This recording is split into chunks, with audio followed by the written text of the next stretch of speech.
everyone, my name is Victoria Edwards and I'm with Our Daily Bread CACFP. Today we're going to be making a fun meat alternative that can be used as a snack or as a lunch or dinner option.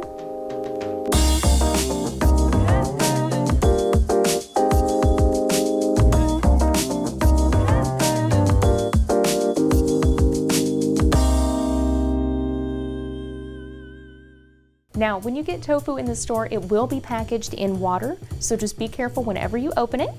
What you want to do before you cook it is grab a paper towel and wrap your tofu in the paper towel. Typically, you want to do this for about 2 hours. It also helps if you have something a little bit heavier to kind of weigh on top, such as a bowl or a plate. After this is drained for about 2 hours, we're going to take our paper towel off, and then we can cut our tofu.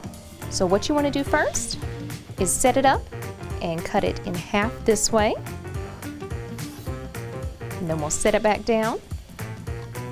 And then we're going to cut it in half one more time. And half each of these halves. And then we'll take our tofu block and we want to turn it. And then we'll cut it in half this way. And again, same thing. We'll just cut it in half here and cut it in half here. And this will leave us with these cute little uniform cubes. So before we start breading, we do want to add just a little bit of seasoning to this. Feel free to change the seasoning to whatever you'd like. I have some seasoned salt here. And I also have an herb blend. My herb blend has onion, dill, lemon peel, ginger, garlic, and chives, but please feel free to use whatever you like. And then we'll just mix all that up. Once we got all our seasoning in our panko breadcrumbs, we're gonna go ahead and mix up our eggs. If your store has it, do try to use whole grain panko, but if not, regular works fine. So what we want to do first is we want to first dip them in our flour. Now when you do this process, I suggest having a wet hand and a dry hand. The wet hand will be dipping into the wet items, and the dry hand will be dipping into the dry. This will keep us from breading our fingers.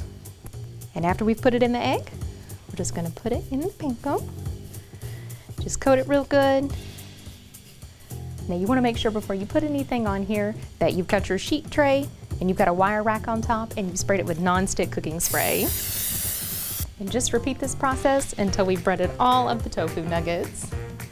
While you're putting them on the tray, you don't want to stick them right next to each other. You want a little bit of room between each of them. Now that we've breaded all of our tofu nuggets, go ahead and put this into an oven preheated to 425 degrees for about 16 to 18 minutes. And our tofu nuggets are done. So you can also make this recipe in an air fryer if you don't want to use your oven. They still come out great and crispy. You can also serve these with all kinds of different dipping sauces such as ketchup or barbecue sauce or anything your kiddos like. Thank you so much for hanging out with us today. If you would like more great recipes or fun, helpful tips for your child care center, please visit our website as well as sign up for our newsletter. Thank you so much and have a great day.